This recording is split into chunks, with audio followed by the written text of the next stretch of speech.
사무엘상 7장 10절에서 14절 말씀입니다. 봉독해 드리겠습니다. 사무엘이 번제를 드릴 때 블레셋 사람이 이스라엘과 싸우려고 가까이 오매 그날에 여호와께서 블레셋 사람에게 큰 우레를 발하여 그들을 어지럽게 하시니 그들이 이스라엘 앞에 패한지라. 이스라엘 사람들이 미스바에서 나가서 블레셋 사람들을 추격하여 벳갈 아래에 이르기까지 쳤더라. 사무엘이 돌을 취하여 미스바와 센 사이에 세워 이르되 여호와께서 여기까지 우리를 도우셨다 하고 그 이름을 에벤에셀이라 하니라. 이에 블레셋 사람들이 굴복하여 다시는 이스라엘 지역 안에 들어오지 못하였으며 여호와의 손이 사무엘이 사는 날 동안에 블레셋 사람을 막으시매 블레셋 사람들이 이스라엘에게서 빼앗았던 성읍이 에그론부터 가드까지 이스라엘에게 회복되니 이스라엘이 그 사방 지역을 블레셋 사람들의 손에서 도로 찾았고 또 이스라엘과 아모리 사람 사이에 평화가 있었더라. 본문은 하나님께서 사무엘의 부르짖음에 응답하셔서 블레셋으로부터 이스라엘 백성들을 구원하시는 장면을 기록하고 있습니다. 하나님은 당신을 향해 부르짖는 그의 백성들에게 구원을 베푸시는 하나님, 그들의 간구와 부르짖음을 외면치 않으시는 하나님이다. 우리는 본문을 통해서 알 수 있습니다. 그러나 만일 우리가 어떤 위기에 직면해서 어떤 위급한 상황에 직면해서 좌우 앞뒤를 둘러봐도 방법이 없고 곤란한 상황에 처했을 때 하늘로 눈을 들어 하나님을 바라보며 기도하면 하나님께서 언제나 우리에게 구원을 허락해 주신다. 또 하나님이 언제나 우리의 위기를 모면할 기회를 주신다라고 하나의 공식처럼 이 말씀으로 결론을 내는 것은 매우 위험한 일일 것입니다. 공식이라는 것은 그런 겁니다. 언제나 일정한 값을 넣으면 일정한 결과가 나오는 법칙입니다. 물론 성경에는 이런 말씀들이 있습니다. 너는 내게 부르짖으라. 내가 내게 응답하겠다. 내 부르짖음을 내가 외면하지 않겠다. 어디서 부르짖든지 내가 너를 향하여 고개를 들고 너를 구원해 줄 것이다 하는 이런 말씀들이 성경에는 굉장히 많이 우리에게 소개가 되고 있습니다. 그래서 우리는 하나님이 그렇게 부르짖으라 그랬지, 부르짖으면 하나님을 향해 기도하면 하나님이 어떤 상황에서도 우리를 외면하지 않고 구원해 주실 거야, 우리가 빠진 어려움에서 우리를 건져내 주실 거야 라고 쉽게 생각할 수 있습니다. 그렇지만 그 성경에서 반복적으로 나타나는 하나님이 자기 백성들을 향해서 나에게 부르짖어라, 내가 응답하겠다, 내가 여기서 너의 부르짖음에 귀 기울이고 있겠다 라는 그 말씀은 다른 무엇을 찾지 말고 그 어떤 것에도 한눈 팔지 말고 나만 바라봐라, 내가 여기 있지 않느냐라는 인격의 호소입니다. 공식이 아니죠. 법칙이 아닙니다. 무조건적인 결과를 도출해내는 기계적인 반응이 아니라 인격적인 반응으로 내가 여기 있는데 왜 다른 것을 향해 눈을 돌리느냐라는 하나님의 간곡한 호소입니다. 우리는 하나님께서 우리에게 주시는 그런 권면의 말씀들, 나를 향해 부르짖으라는 하나님의 그 우리를 향한 간곡한 호소를 법칙으로 여겨서는 안 될 것입니다. 하나님은 우리의 기도를 들으신다, 하나님은 우리의 어떤 기도에도 응답하신다라는 것을 우리는 잘 알고 있습니다. 그런 것 많이 들어보셨죠? 하나님께서 응답하시지 않는 기도는 없어요. 그죠? 하나님은 언제나 우리의 기도에 응답합니다. 그런데 저는 기도 응답을 못 받았습니다. 이렇게 말하니까 목사님이 이렇게 멋있는 대답을 주셨답니다. 하나님의 대답은 세 가지입니다. 여러분들 다 아시죠? Yes, No, Not Yet. 그죠? 하나님은 그 어떤 걸로도 다 대답하십니다. 그러고 보면 그 세 가지에 해당되지 않는 응답은 이 세상에 없습니다. 그것마저도 우리는 하나님께서 우리와 인격적인 관계를 맺고 계신다, 맺기를 원하신다라는 말씀을 그런 관점에서 그런 해석들을 우리가 받아들여야 할 것입니다. 그것은 공식도 아니고 법칙도 아니고 개념이 아닙니다. 하나님이 그의 백성과 맺으시는 어떤 인격적인 관계의 말씀입니다. 오늘 본문의 말씀도 그렇게 읽어야 할 것입니다. 여러모로 사무엘서의 저자는 오늘 우리가 읽은 이 본문이 속한 사무엘상 7장의 말씀을 사무엘상 4장의 사건과 이렇게 연결시켜서 표현하고 있다는 것을 우리가 보게 됩니다. 4장에서 우리는 어떤 기사를 봤냐면 이스라엘과 블레셋이 전쟁할 때 이스라엘이 블레셋 앞에서 패하자 우리 하나님의 궤를 전장으로 가져와서 그것이 우리를 승리하게 만들자라고 이스라엘 백성들이 결정을 내리고 하나님의 궤를 가지고 와서 사기가 오르고 그렇게 전쟁을 했는데 참패를 당하고 여호와의 궤마저 빼앗기는 이스라엘이 블레셋에게 대패를 한 그 기사가 4장에 나옵니다. 블레셋과의 첫 번째 전쟁을, 물론 블레셋과 이스라엘 사이에 삼손 시절부터 계속해서 어떤 분란 또 어떤 그 부딪힘이 늘 있어 왔지만 사무엘서에서 블레셋과의 어떤 전쟁을 묘사하는 것은 4장과 7장 이렇게 두 차례가 소개가 되고 있습니다. 그 다음에도 사울이 블레셋과 벌인 전쟁, 또 다윗이 블레셋을 정복한 이야기들을 통해서 계속해서 나오지만 사무엘이 사는 날 동안 그렇게 두 번의 전쟁을 블레셋과 이스라엘이 벌이게 됩니다. 첫 번째 전쟁에서 이스라엘은 법궤를 가져오기로 결정을 내리면서 이렇게 말했습니다. 여호와께서 어찌 우리를 패하게 하셨을까? 여호와의 언약궤를 실로에서 가져다가 우리 중에 있게 하여 그것으로 우리를 구원하게 하자. 그리고 오늘 본문 앞에 있는 7장 8절을 가서 보시면 이스라엘 사람들이 사무엘에게 이렇게 요청하고 있는 것을 우리가 볼 수 있습니다. 우리를 위하여 우리 하나님 여호와께 쉬지 말고 부르짖어 우리를 블레셋 사람들의 손에서 구원하시게 하소서.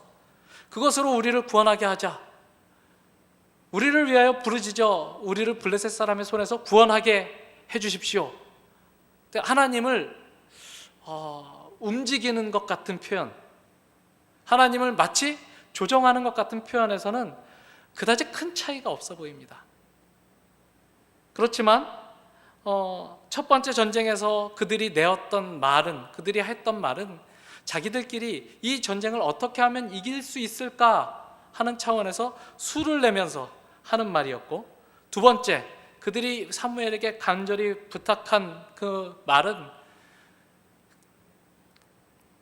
수를 내고 꾀를 내는 것이 아니라 아무런 방법이 없다는 사실을 절감하고 하나님밖에 의지할 데가 없다는 사실을 깨닫고 하는 그 부탁의 표현이었습니다.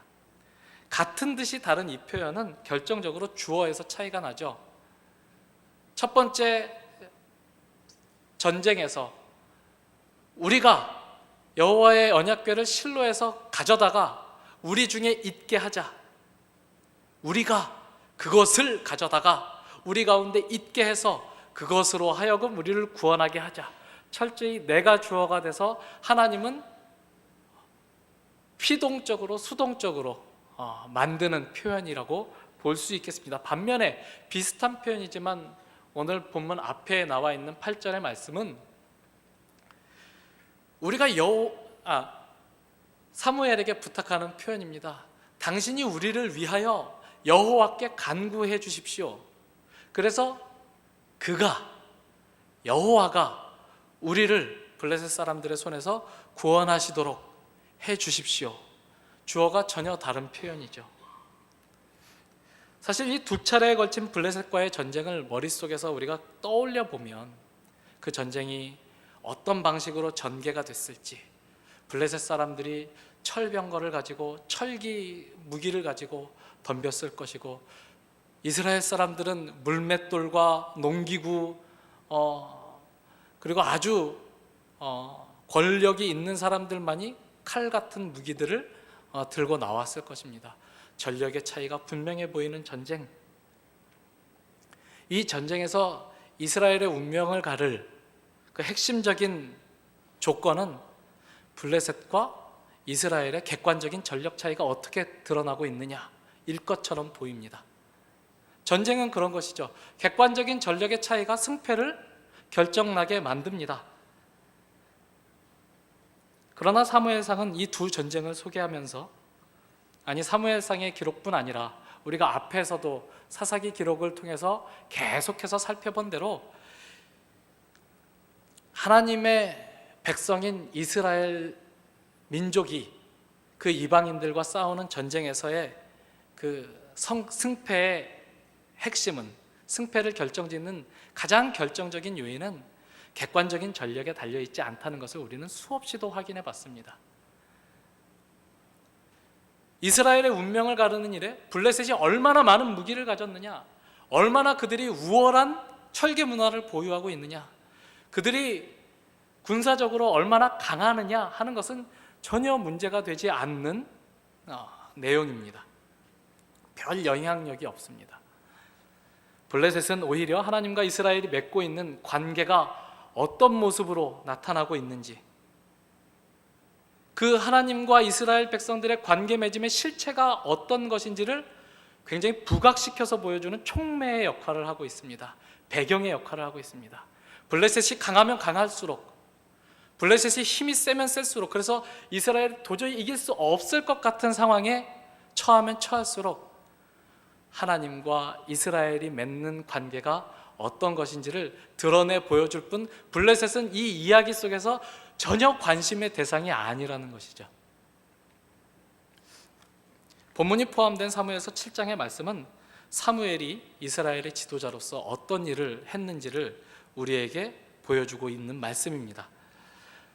우리가 사무엘서 하면 명세기 사무엘서, 사무엘의 이름을 달고 있는 책인데, 사무엘이 이스라엘의 지도자로서 어떤 지도력을 발휘했느냐, 그가 이스라엘을 지도할 때, 통치할 때 이스라엘은 어떤 모습이었느냐를 묘사하는 유일한 장입니다. 7장이 보면 1장부터 시작해서 사울 왕이 등장하기 이전까지가 이제 사무엘이 이스라엘의 지도자로 활동하는 기록인데요. 1장, 2장은 사무엘이 거의 등장하지 않죠. 사무엘이 그때는 아이였고 어머니 한나의 손에 의해서 엘리의 집에 바쳐진, 하나님의 집에 드려지는 그런 존재로서 자기 역할이라는 것이 없는 모습으로 나옵니다. 어떻게 사무엘이 태어나게 되었는지, 그 사무엘이라는 아기는 어떤 존재로 부름을 받았는지에 대한 이야기만 나올 뿐, 사무엘에 관한 이야기가 사무엘이 주인공이 되어서 펼쳐지고 있지 않습니다. 3장에 가면 드디어 하나님이 사무엘을 부르시는 장면이 나오는데, 하나님께서 사무엘을 부르셨을 때 사무엘은 아이였고 그에게 주신 말씀이 이루어져서 이스라엘에 사무엘의 이름이 알려졌다. 그리고 모든 사람들이 사무엘을 이스라엘의 지도자로 인정했다가 이제 사무엘서 3장의 끝입니다. 그 다음에 그러면 사무엘이 어떻게 이스라엘을 잘 통치했는가 하는 이야기들이 이렇게 사무엘을 자랑하면서, 사무엘을 이렇게 부각시키면서 이렇게 좀 나와줬으면 좋겠는데, 이야기가 갑자기 바뀌죠. 그래서 4장과 5장과 6장에 걸쳐 우리가 지난 시간에 강선 목사님, 윤철기 목사님이 전해주신 말씀의 그 기록, 그 말씀에 따라서 법궤 이야기가 난데없이 등장을 합니다. 사무엘이 하나님의 선지자로 부름을 받고 이스라엘이 온 이스라엘이 하나님께서 그를 지도자로 세우셨다는 사실을 깨닫게 되었다라는 말 뒤에 갑자기 블레셋과의 전쟁에서 이스라엘 백성들이 법궤를 지고 나갔다가 법궤를 빼앗기고, 그 법궤가 블레셋에 갔는데 블레셋에서 많은 이해할 수 없는 일들이 일어나고 재앙이 나타나고, 그래서 그 블레셋의 방백들이 우리가 이 법궤를 잘못 가져왔나 보다, 이 법궤가 이스라엘로 올라가면 하나님이 그렇게 하신 것이고 그렇게 하지 않으면 이 일이 우연인가 보다 해서 했더니 이스라엘로 올라가더라. 그래서 그런 이야기들만 쭉 4장과 5장과 6장에 걸쳐서 나오고, 7장에 이제 드디어 사무엘 이야기가 나오는데, 그 사무엘 이야기가 굉장히 한 사건, 하나의 이야기로 등장하고, 8장을 한번 넘겨보실래요? 8장 1절, 사무엘이 늙음에 사무엘은 한 장만 나오고 바로 늙어버립니다. 허무하지 않나요? 명색이 사무엘서인데 사무엘은 한 장밖에 등장하지 않습니다. 그 다음에 사무엘은 바로 늙고 그의 아들들이 그의 뒤를 이어서 이스라엘의 사사가 되는데 그의 아들들은 그만 못했더라. 그와 같지 않아서 이스라엘 백성들의 신임을 얻지 못하였더라. 그래서 이스라엘 백성들이 사무엘에게 당신 같은 선지자가 또 일어나지 않을 것이 확실하니 우리에게 왕을 주십시오 라고 요구하는 지경에까지 이르더라. 이렇게 해서 사무엘의 통치에 관한 이야기는 굉장히 작게 7장에서 이야기하는 것으로 그쳐버리고 맙니다. 오직 단 한 장에서 기록하고 있는 이 단 하나의 사건을 통해서 사무엘서의 기자는 사무엘의 통치가 어떤 것이었는지, 그가 이스라엘에서 행했던 일, 그가 이스라엘의 지도자로서 이스라엘을 어떻게 통치했는지를 이 하나의 사건으로 충분히 보여주고 있다고 여기고 있는 셈이죠. 우리가 읽은 본문은 사무엘서에 기록된 두 번째 전쟁 이야기지만 이 7장에서 전쟁 이야기는 핵심이 아닌 것처럼 보입니다. 아까도 말했죠. 블레셋은 양념입니다. 블레셋은 배경입니다. 하나님과 이스라엘이 맺고 있는 관계를 돋보이게 만드는 들러리에 불과한 것이죠. 이 전쟁 이전에 사무엘이 온 이스라엘과 더불어 새롭게 하나님과의 언약을 갱신한 이야기가 이 전쟁 이야기로 강조되고 있는 것입니다. 이전에 블레셋 사람들과의 전쟁에서 이스라엘은 참패를 당했습니다. 모든 것을 뺏기고 법궤마저 뺏기고 수많은 사상자를 만들어냈고 그 뒤로부터 이스라엘 백성들은 블레셋에게 분명히 시달렸을 것입니다. 그 전쟁의 실패가 어디서 기인했었는지 우리는 지난 시간에 강선 목사님 설교를 통해서 알 수 있었죠. 하나님을 공식화하고 법칙으로 만들어서 하나님의 자유를 인정하지 않았기 때문에 자유로우신 하나님께서 당신의 자유로움을 이스라엘에게 그리고 블레셋에게 보여주신 사건이었다 하는 것입니다. 하나님은 이용되거나 조종될 수 없는 분이십니다. 그는 자유로우신 주권자이십니다. 그 앞에 대장부와 같이 블레셋 사람들이 그랬던 것처럼 맞서든지 쫄지 말자, 하나님이 대수냐, 하나님하고 한번 맞짱을 떠보자 라는 마음으로 하나님 앞에 서든지 아니면 그 앞에 머리를 숙여 조아리고 하나님의 주권을 인정하고 하나님, 당신이 이 세상의 참된 주권자이십니다, 그렇게 인정합니다 라고 머리를 숙이든지 두 가지 반응 이외에 다른 반응은 있을 수 없다는 것이 그 말씀의 핵심이었습니다. 적당한 타협에서는 없습니다. 그래서 강 목사님이 막 강하게 말씀하셨죠. 여러분들에게. 여러분들은 어떻게 하시겠습니까? 차라리 블레셋같이 좀 하십시오 라고 굉장히 강력한 말씀으로 우리를 도전해 주셨었습니다. 한편 사람이란 자기가 어떤 일을 겪어보지 않고는 납득하지 않는 존재입니다. 이스라엘 백성들이라고 왜 하나님이 주권자인지를 몰랐겠습니까? 그들에게 율법이 있었고 창조의 말씀을 간직한 창세기가 있었고 애굽에서 그들을 10가지 재앙으로 구출해낸 놀라운 기적의 역사가 그들에게 기록으로 구전으로 전달되었을 텐데 왜 몰랐겠습니까?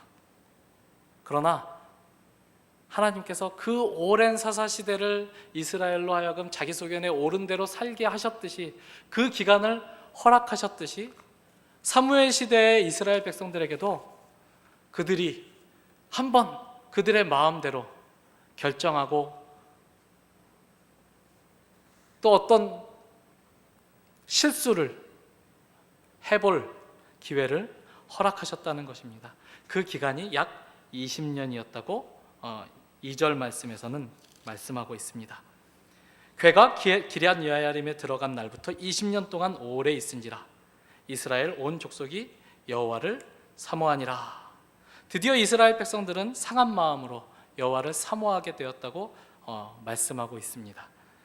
여기에서 사모하였다는 말씀을 직역하자면 여호와 앞에서 애곡했다, 울었다 이런 뜻입니다. 사사시대 이스라엘 백성들이 압제와 고통으로 신음하며 하나님께로 나왔듯이 이제 사무엘 시대에 하나님의 마음에 합한 지도자가 섰음에도 불구하고 자기 멋대로 자기들의 삶을 살았던, 하나님을 이용하려 보려고 했었던 이스라엘 백성들이 그들의 과오를 인정하고 하나님 앞에 웁니다. 그때 사무엘은 여호와를 비로소 사모하게 된, 그래서 여호와 앞에서 울게 된 이스라엘 백성들에게 3절과 같이 이렇게 권면합니다. 사무엘이 이스라엘 온 족속에게 말하여 이르되 만일 너희가 전심으로 여호와께 돌아오려거든 이방신들과 아스다롯을 너희 중에서 제거하고 너희 마음을 여호와께로 향하여 그만을 섬기라. 그리하면 너희를 블레셋 사람의 손에서 건져내시리라. 너희들 가지고 있는 모든 우상 버려라. 아스다롯 버려라. 풍요를 주겠다고 약속했던 그 모든 신들, 더 우월한 문화를 앞세워 너희의 마음을 유혹했던 그 이방의 우상들을 제거해라. 오직 하나님만을 섬겨라. 사무엘은 이스라엘을 권면했고 그들은 사무엘의 말을 듣고 돌이켜 회개했던 것으로 보이는데, 그러나 온전한 회개는 아니었던 것으로 보입니다. 바알과 아스다롯을 없애라, 우상을 제거하라 라는 말을 했기 때문이죠. 사무엘은 거기에서 그치지 않고 온 이스라엘 족속들로 하여금 미스바로 모여라, 여기에서 우리가 하나님과의 관계를 새롭게 하자라고 도전합니다. 그래서 온 이스라엘이 미스바로 모이게 되었습니다. 미스바가 어디 있는지는 중요하지 않습니다. 아마도 사무엘이 곳곳을 돌아다니며 순회하며 이스라엘을 다스렸던 거점 도시들 중에 하나였을 것으로 보입니다. 그동안 이스라엘은 오랫동안 지파별로 그리고 지역별로 각기 자기 소견에 옳은 대로 행했던 삶을 살아왔었습니다. 그러나 비로소 사무엘의 지도하에 이스라엘은 하나가 되어 미스바로 모였습니다. 그리고 거기서 그들은 물을 길어 여호와 앞에 부으며 금식하며 자신들의 잘못을 회개합니다. 금식과 물을 부음은 우리는 우리의 힘으로 살 수 없는 존재라는 것을 하나님 앞에 인정하는 하나의 표현이었던 것입니다. 하나님과 이스라엘 백성 사이에 맺은 언약을 재확인합니다. 온 이스라엘이 그래서 직접 우리 조상의 하나님, 우리 조상과 언약을 맺은 하나님, 그래서 우리는 자동으로 언약 백성이다 라고 생각하는 대로 가지 않고, 우리 조상의 하나님이지만 오늘 우리가 새롭게 하나님 앞에 서야 한다 라는 도전 앞에서 하나님과 언약을 갱신하는 사건을 이 미스바에서 갖게 됩니다. 굉장히 큰 부흥이, 돌이킴이 이스라엘 백성 앞에 있었던 것으로 소개가 되고 있습니다. 그러나 다음 절에 바로 이어지는 말은 굉장히 우리를 당황하게 합니다. 3절에서 사무엘은 이스라엘 백성들을 권면하면서 너희가 만일 온 이방의 신들을 버리고 하나님께로만 마음을 향하면 그러면 어떡하겠냐? 하나님이 너희를 블레셋 사람의 손에서 건지실 것이다 라고 말씀했었습니다. 그런데 가만히 있던 블레셋이 이스라엘 백성들이 미스바에 모여 하나님과 언약을 갱신하고 새롭게 이제부터는 우리가 하나님만을 섬기겠습니다, 조상의 하나님이 아니라 내 하나님으로 내가 하나님 앞에 서겠습니다 라고 결단을 하자 블레셋이 쳐들어옵니다. 블레셋이 쳐들어와서 이스라엘 백성을 애워쌌습니다. 그들은 군대로 모여있지 않았습니다. 싸우려고 모이지 않았습니다. 하나님 앞에서 신앙을 확인하고 언약을 확인하고 그 언약에 자신을 헌신하기 위해서 모였는데 이제 싸움이 벌어집니다. 그전에는 그들이 여호와의 궤를 실로에서 가져다 와서 블레셋과 싸우자라고 했을 때 사기가 충천했었습니다. 여러분들 그 객관적인 전력보다 그 전쟁의 승패를 가르는 또 다른 큰 요소가 무엇이냐 하면 사기입니다. 그것은 보이지 않는 전력 차이죠. 사기가 높으면 이길 수 없는 것 같은 전쟁을 이기게 만듭니다. 그러나 이스라엘 백성들이 가장 사기가 충천했을 때, 가장 자신이 있었을 때 그들은 가장 심한 패배를 맛보았었고, 지금 이스라엘 백성들은 두려워 떨며 사무엘에게 이렇게 말합니다. 사무엘님, 우리를 위하여 하나님께 쉬지 말고 간구하십시오. 쉬지 말고 부르짖어서 우리를 저 블레셋 사람들의 손에서부터 구원하시도록, 하나님이 우리를 구원해 주시도록 하나님 앞에 기도해 주십시오라고 부탁합니다. 그러자 하나님께서는 친히 이스라엘 백성들을 위하여 싸우셔서 블레셋을 이기게 하십니다. 천둥과 벼락을 보내셔서 우레를 발하셔서 블레셋을 혼비백산케 하시죠. 그리고 놀라서 흩어지는 블레셋을 그 두려워 떨던 이스라엘이 일어나 쫓아가며 그들을 치게 되는 놀라운 그 반전의 역사가 이 말씀들 속에서 우리가 일어나게 됩니다.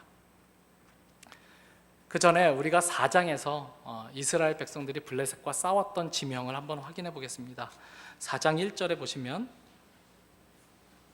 이스라엘은 나가서 블레셋 사람들과 싸우려고 에베네셀 곁에 진치고, 이렇게 되어 있습니다. 블레셋과 싸우러 나갔을 때 이스라엘은 에베네셀에 진쳤다고 되어 있습니다. 에베네셀은 도우심의 돌이라는 뜻입니다. 도우심의 돌. 사무엘이 블레셋과의 전쟁에서 승리한 이후에 그들을 쫓아가서 친 그 자리까지 가서 거기에다가 기념비를 세우고 그 기념비를 에베네셀, 그 지역을 에베네셀이라고 명명합니다. 그 에베네셀과 처음에 4장에서 이스라엘이 싸웠던 에베네셀이 같은 지역인지는 모르겠습니다만 어쨌든 처음에 도움의 돌에서 그들은 하나님이 우리를 도와주셔야 된다고 여겼었습니다. 그래서 우리를 돕게 만들기 위해서 하나님이 계신 실로에서 끌어내어 자기들 가운데 있게 했었습니다.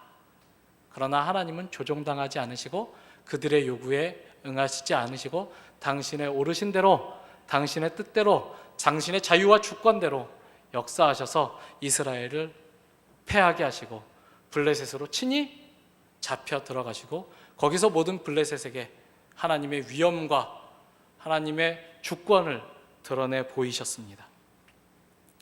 그리고 이제 새롭게 사무엘이 돌을 세워 이름 지은 그 에베네셀이라는 지명은 그때와는 다른 하나님의 도우심을 간구하는 이스라엘의 간구가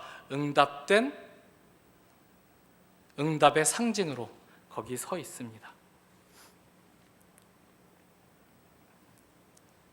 하나님은 우리의 뜻대로 움직이시는 분이 아니십니다. 우리는 하나님이 그 어떤 존재보다도 가장 자유로운 존재라는 사실을 압니다. 그리고 그 어떤 존재보다도 더 큰 주권을 가지신 주인 되신 하나님이라는 사실을 우리는 잘 알고 있습니다. 하나님은 우리가 필요할 때 쓸 수 있는 하나님이 아니라, 하나님 나를 도와주세요 라고 써먹을 수 있는 하나님이 아니라 빌어야 되는 하나님, 그 하나님 앞에서 머리를 조아려 구해야 하는 하나님이라고 오늘 본문 말씀은 우리에게 가르쳐주고 계십니다. 그리고 어떨 때 이스라엘 백성들에게 그 구원의 하나님으로 나타나셨느냐? 그 이스라엘 백성들이 하나님 앞에 언약적인 충성을 다짐했을 때, 하나님이 우리의 하나님이시고 우리는 당신의 백성입니다, 하나님의 부르심 앞에 순종하겠습니다, 하나님의 뜻대로 살겠습니다라고 결단했을 때 하나님은 그들과 함께 하셔서 하나님이 어떤 분이신지, 얼마나 큰 능력을 가지신 분이신지를 경험케 해주셨습니다. 그 경험의 증거가 에베네셀이라는 지역의 기념비로 서게 된 것입니다. 우리는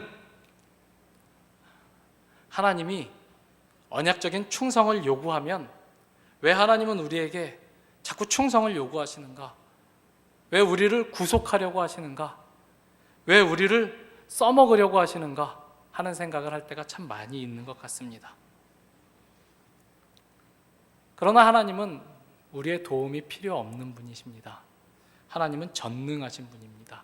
모든 것을 다 아시는 전지하신 분입니다. 저에게는 4살짜리 딸이 있습니다. 굉장히 귀엽습니다. 청년 일부가 저를 딸바보라고 놀리기를 주저하지 않고 저는 그 놀림을 받기를 영광스럽게 생각합니다. 이 딸이 요새 이런 표현을 많이 합니다. 내 거야, 내가 할 거야. 거기서 그쳐주면 좋겠는데 요새는 이런 말까지 합니다. 내가 도와줄게. 지가 뭘 도와요? 도울 게 없어요. 뭐 할 줄 아는 게 있어요. 제가 다 도와줘야죠. 신발을 제대로 신어요? 신발을 기특하게 혼자 신어요. 그러면 왼쪽 오른쪽이 거꾸로 가 있죠. 도움이 되지 않습니다.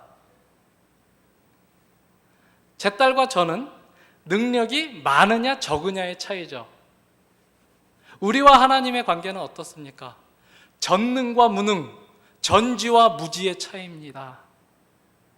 우리는 하나님 앞에 도움이 되지 않고 하나님은 우리를 써먹을 생각이 전혀 없습니다. 하나님은 우리의 도움을 필요로 하지 않으시고 우리의 충성을 양식으로 삼으시는 분이 아닙니다. 하나님은 우리를 위하여 우리가 충성하기를 원하십니다. 언약이라는 것은 하나님과 우리와 맺는 관계이죠.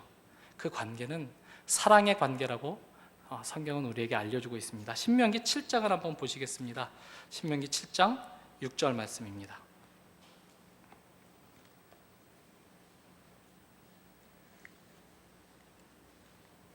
신명기 7장 6절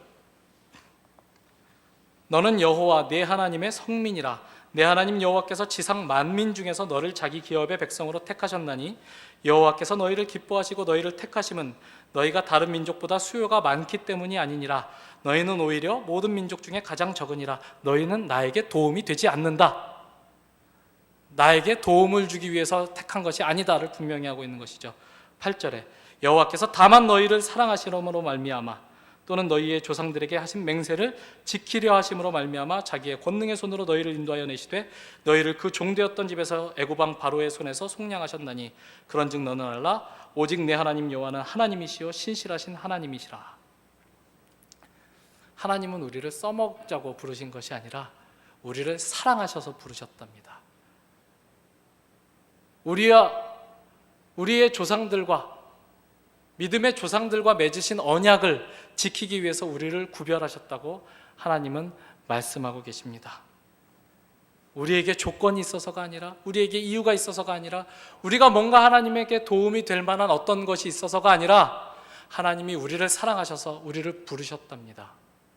하나님이 우리를 사랑하셔서 우리가 아무런 조건이 없을 때 애굽의 종이었을 때 죄의 종이었을 때 죄의 종으로서 우리의 마음대로 살아가고 죽음의 길로 가는지 모르고 죽음의 열매를 먹고 있을 때 하나님이 우리를 사랑하사 그 자리에서 우리를 구원하셨다고 성경은 말씀하고 계십니다. 하나님이 우리에게 요구하시는 언약의 충성은 배타적인 헌신을 요구하시는 그런 모든 말씀들은 나만을 섬겨라, 이방신을 제하라, 내 말을 무겁게 여겨라 하는 이런 말씀들은 나를 좀 사랑해달라는 하나님의 초청이고 부르심인 것입니다. 이스라엘 백성들이 하나님과의 언약을 다시 되새기고 헌신을 다짐하는 언약 갱신의 자리로 나아가는 것은 이스라엘에게 베풀어 주셨던 하나님의 사랑과 신실하심에 대한 마땅한 반응이었습니다. 사무엘은 그것을 그들에게 일깨워 주었습니다. 이스라엘에게 가장 필요한 것은 어떤 체제의 변화가 아니라 외부적인 환경의 개선이 아니라 바로 하나님과 맺고 있는 하나님이 그들을 어떻게 불러내셨으며 얼마나 사랑하셨으며 하나님과 사랑의 관계로 초대하고 계신다는 사실을 아는 것이었습니다. 사무엘은 그것을 일깨워주기 위해 하나님의 부르심을 받아 그것을 일깨워주고 그들을 하나님과의 사랑의 관계 안으로 묶는 일에 자기의 평생의 과업을 쏟아붓는 것입니다. 사무엘의 이야기는, 사무엘의 통치 이야기는 이 7장이 전부입니다. 사무엘은 마지막에 이렇게 자기의 사역을 감당합니다. 15절부터 17절까지 사무엘이 사는 날 동안에 이스라엘을 다스렸으되 해마다 베델과 길갈과 미스바로 순회하여 그 모든 곳에서 이스라엘을 다스렸고 라마로 돌아왔으니 이는 거기에 자기 집이 있으며 자기 집이 있음이니라. 거기서도 이스라엘을 다스렸으며 또 거기에 여호와를 위하여 제단을 쌓았더라. 그는 이스라엘을 다스립니다. 다스렸다는 그 표현은 사사, 재판하였다, 통치하였다라는 것과 똑같은 표현입니다. 그는 사사로서 하나님께서 주신 책무를 다했고 이스라엘 백성들로 하여금 하나님 앞에, 하나님의 그 사랑 앞에 반응하도록 이스라엘을 불러 세우는 일을 그의 사역이 다하는 날까지 해마다 계속하여 실천했던 것입니다. 오늘 우리에게도 동일한 요구가 있습니다. 하나님이 우리를 얼마나 사랑하셨는지를 안다면 우리는 하나님의 명령이 우리를 제한하고 구속하고 자유를 빼앗기 위한 명령이 아니라는 사실을 알게 됩니다. 그것은 사랑으로의 초대입니다. 내가 너희를 이만큼 사랑했다. 그리고 너희의 사랑을 이제 원한다. 나를 사랑하는 것이 너희에게 가장 유익한 길이고 너희가 살 수 있는 유일한 길이다. 다른 것으로는 안전을 보장받지 못한다. 나와 사랑의 관계에 거할 때에라야 비로소 너희는 안식을 누리고 평화를 누리는 것이다 라는 말씀을 이 사무엘서 7장의 말씀들을 통해서 우리에게 전해주고 있는 것입니다. 이 말씀에 여러분들의 삶을 비추어 보시고 하나님께서 오늘 우리에게 요구하시는 사랑의 반응이 무엇인지를 곰곰이 되짚어보고 하나님을 사랑하기로 다짐하고 돌아가는 이스라엘이 미스바에서 그렇게 했던 것 같이 하나님 앞에서 우리의 마음을 새롭게 다짐하는 말씀 되기를 바랍니다. 기도하겠습니다. 하나님 아버지 감사합니다.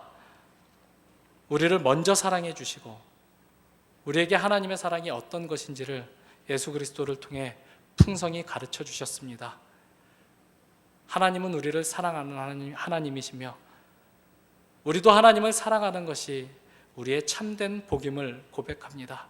하나님, 우리로 하여금 하나님을 사랑하는 법을 배우게 하여 주시고 하나님을 사랑하며 살아가는 법을 즐기는 우리가 될 수 있도록 인도하여 주시옵소서. 예수님의 이름으로 기도합니다. 아멘.